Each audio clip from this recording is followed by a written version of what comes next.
ይህ አብሪ ሚዲያ ነው። አብሪ ሚዲያ አንድነትና ፍቅርን በማጎልበት ሰላምና እድገትን በማስፈን ረገድ የበኩሉን አስተዋጽኦ ለማበርከት የሚሰራ ሚዲያ ነው። አብሪ ብሩህ ዘመንን አብሳሪ። አብሪ ሚዲያን ሰብስክራይብ፣ ሼር ያድርጉ።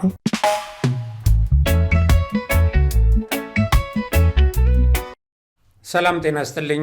የአብሪ ሚዲያ አድማጭ ተመልካቾቻችን ሰላም። ዛሬ የአድዋ ድል 130ኛ ዓመት የሚከበርበት ዕለት ነው። እንኳን ለበዓሉ አደረሳችሁ። እንኳንም የነዛ ጀግኖች አይበገሬዎች ልጆች ሆነን እንኳንም ሶላቶን በሀገራቸው ያንበረከኩ በዓለም ታሪክ ውስጥ ነጮችን ለመጀመሪያ ጊዜ አሸንፈው ለሌሎች ጥቁሮችም አርአያ በመሆን ለነፃነታቸው እንዲታገሉ ያደረጉ የአባቶቻችን ልጆች ሆን ይሄ በእጅጉ ያኮራል። ይሁንና በዛን ጊዜም ቢሆን ኢትዮጵያኖች በአንድነት ተዋግተው ለዓለም ጠንካራ ህዝቦች ትስስራቸው የማይበጠስ መሆናቸውን ባሳዩበት ወቅትም ባንዳዎች ነበሩ። ጀግኖቻችን በብዙ መድረክ ተዘክረዋል። በብዙ ሚዲያ ላይ ይሄንን ሰምታችኋል። እኔ ግን በዛ ጊዜ የነበሩ ከስንዴ መሃል የተገኙ እንክርዳዶች፣ ባንዳዎች፣ ካዲዎች እነሱን አስታውሳቸዋለሁ። ምክንያቱም ዛሬም የነዛ የልጅ ልጆች በከፍተኛ ቁጥር በባንዳነት ከጠላት ጋር አድረው ኢትዮጵያን እያስቸገሩ ስለሆኑ ስለ አያት ባንዳዎች በዚህ ፕሮግራሜ አቀርብላችኋለሁ። የአድዋ ጦርነትና አያት ባንዳዎች።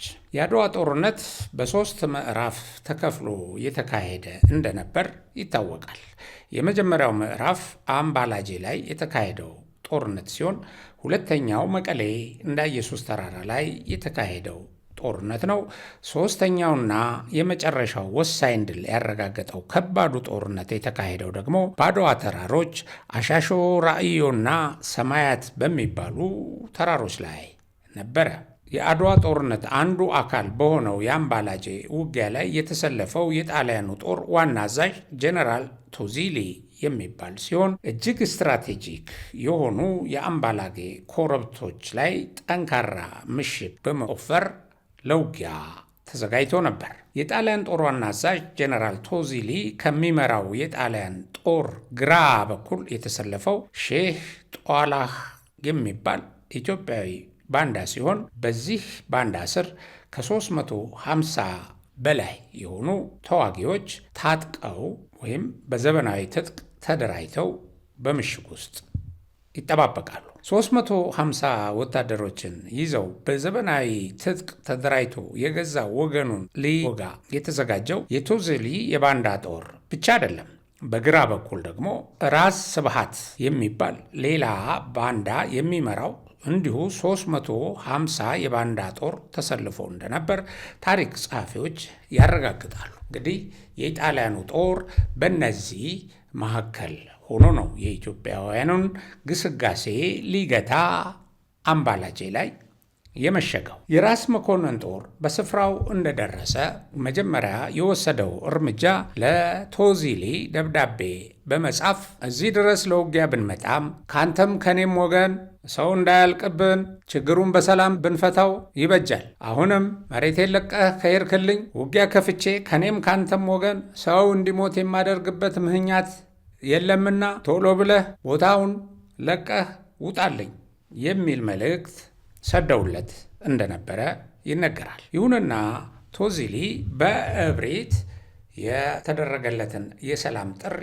ሳይቀበል ቀረ። ከዛም ውጪ የኢትዮጵያውያኑ ሰራዊት ላይ የስነ ልቦና ጫና ለመፍጠር በየጊዜው መድፎችና ሌሎች የቡድን መሳሪያዎችን እያጮኸ አካባቢውን ያሸብር ነበር። ይህ ሁኔታ እጅግ ያስቆጫቸውና እንደ ጥቃት የቆጠሩት ፊታውራሪ ገበየው ጣሊያንን የቦታ አያያዝ ለማየት ለቅኝት ተግባር ታዘው ጥቂት ወታደሮችን ይዘው ቶዛሊ ወደ ያዘው ምሽግ አመሩ። ስፍራው እጅግ ተራራማና በእግር ለመውጣት የሚያስቸግር ቢሆንም የኢትዮጵያ ጦር አንዱ አንዱን እያዘለ እና እየጎተተ ተራራውን እየቆፈሩ ለእግር መረጋገጫ እያበጁ ወደ ምሽጉ አመሩ። ወደ ምሽጉ ባመሩ ጊዜም የኢጣሊያ ጦር በስፍራው በከፍተኛ ደረጃ እየጨፈረ ሲዝናና በማስተዋላቸውና ይህም እጅግ ስላበሳጫቸው ፊታውራሪ ገበየሁ የተከተላቸውን ጦር ተኩስ እንዲከፍት አዘው ውጊያ አስጀመሩ። ይህን ተኩስ የሰሙ በግራና ቀኝ የነበሩ ሌሎች የኢትዮጵያ አርበኞችም የንጉሱ ፊታውራሪ ወደ ጦርነት ውስጥ ገብቶ እንዴት እኛ ከጦርነት እንታቀባለን ብለው ፈጥነው በመገስገስ ጦርነቱን ተቀላቀሉ። በዚህ ሁኔታ የአምባላጄ ጦር በፊታውራሪ ገበየሁ ጀማሪነት ወደ አጠቃላይ ውጊያ ገብቶ ጦርነቱ ተፋፋመ።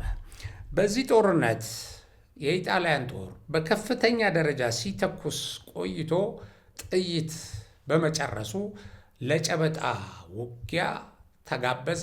በጨበጣ ውጊያ ከፍተኛ መተናነቅ ተደረገ። ይህኛው ውጊያ ለኢትዮጵያውያኑ ጀግኖች እጅግ ስላመቻቸው በርካቶችን ባንዳዎችን ጨምረው ደመሰሱ። የተረፉት ቶዚሊን ጨምሮ ገደል ገብተው አለቁ። ይህም በኢጣሊያ በተሰማ ጊዜ ከፍተኛ ሽብርንና ጭንቀትን ዳረገ። ይህ ጦርነት ጥቁሮች በነጮች ላይ ያስመዘገቡት የመጀመሪያው ድል ተደርጎም ተወሰደ። ጳውሎስ ኞኞ ይህንን ጦርነት አስመልክቶ በጻፈው ጽሑፍ ላይ እንደዚህ ብሏል። በፊታውራሪ ገበየሁ አበጋዝነት የተመራው የኢትዮጵያ ሰራዊት አምባላጌ ደረሰ። ከራስ መንገሻና ከራስ አሉላ ጋር ተጣልተው ለኢጣሊያ ገብተው የነበሩ ራስ ስብሃት 350 ዘመናዊ ጠበንጃ ከኢጣሊያ ተቀብለው ፈላጋ ኮረብታ ላይ እንደሆኑ ከአምባላጌው ጦር አዛዥ ቶዚሊ አዟቸው መሽገዋል።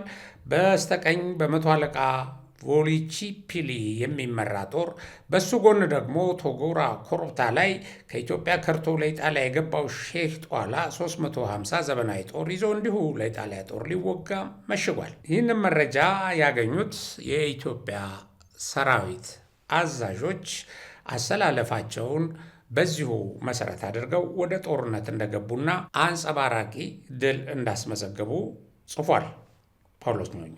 ሬድመንድ ጆናስ ዘ ባትል ኦፍ አድዋ በተባለው መጽሐፉ ደግሞ አምባላጄ ላይ የነበረው የባንዳው የራስ ስብሃት ጦር በኢትዮጵያ ጦር መጀመሪያ መንኮታኮቱን ገልጾታል። በጀኔራል ቶዚሊ የሚመራውና በራስ ስብሃትና በሼህ ጧሊ በሚመራ የባንዳ ጦር የሚታገዘው የጣሊያን ጦር የቻለውን ያህል ቢዋጋም የኢትዮጵያን ጦር መመከት ባለመቻሉ ብትንትኑ እንደወጣ ሬድሞንድ ጆናስ ጽፏል። የዛሬ 130 ዓመት የአድዋ ጦርነት ላይ የተሳተፈው ጣሊያናዊ የመቶ አለቃ ሜሲኔ ላ ጉኡራ ኢን አፍሪካ በተባለ መጽሐፉ ላይ እንዲህ ሲል ከትቧል።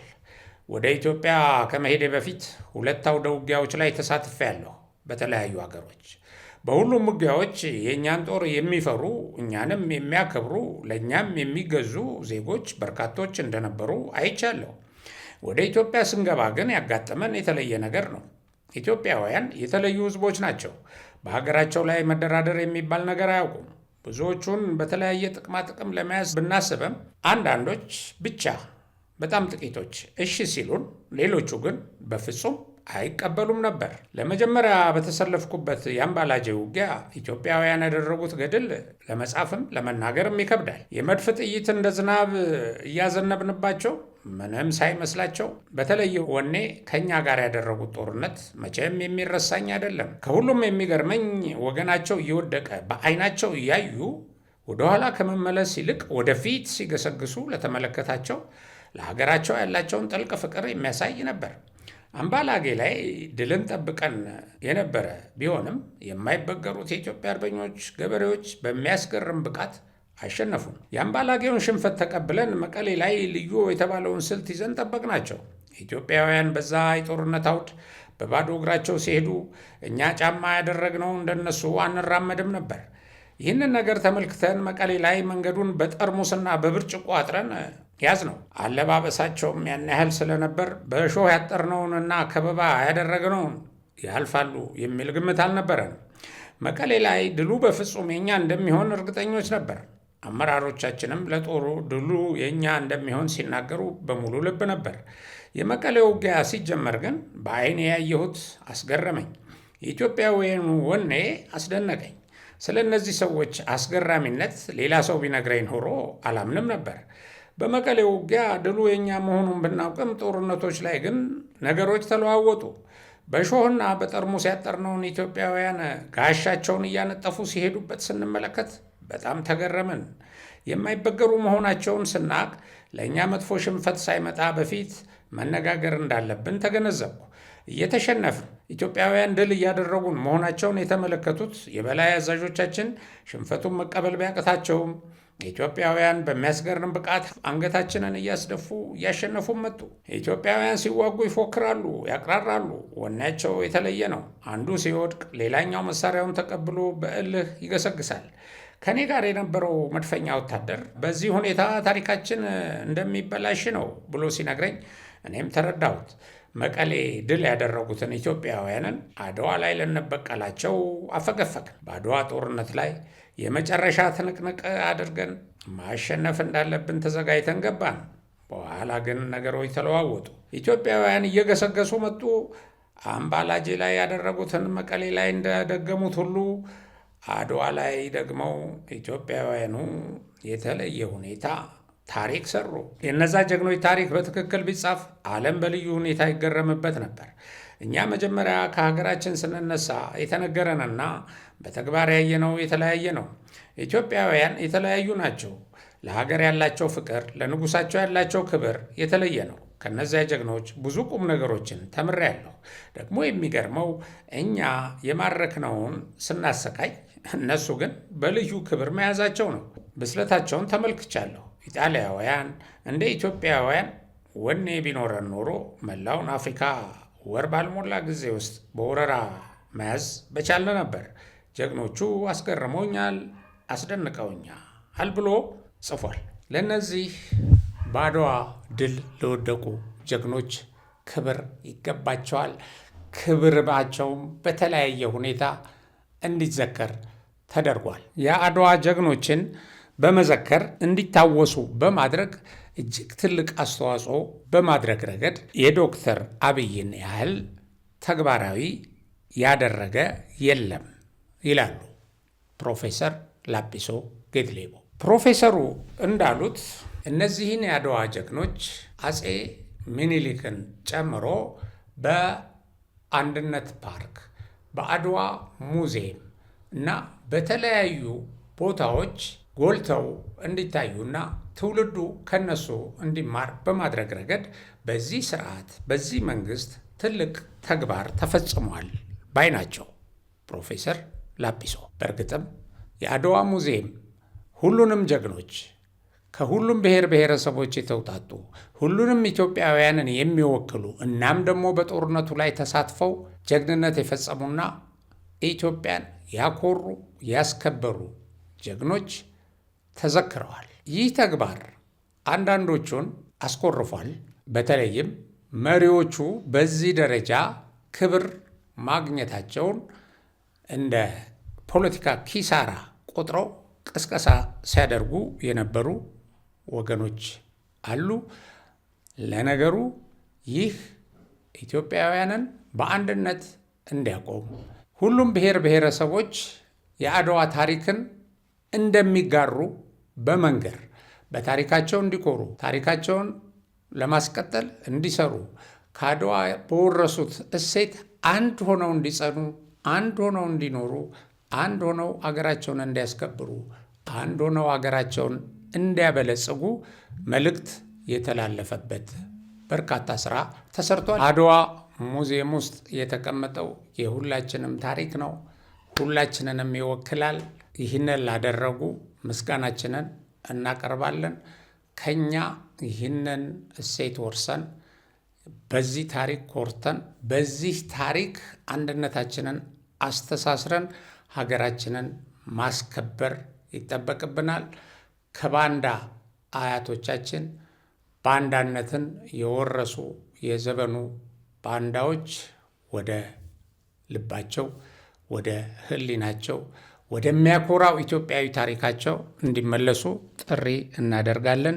የዛሬውን ትረካይን በዚሁ አበቃለሁ። በሌላ ፕሮግራም እስከምንገናኝ ሰላም። አብሪ ሚዲያን ሰብስክራይብ፣ ሼር፣ ላይክ እንድታደርጉ አስታውሳለሁ። መልካም ጊዜ።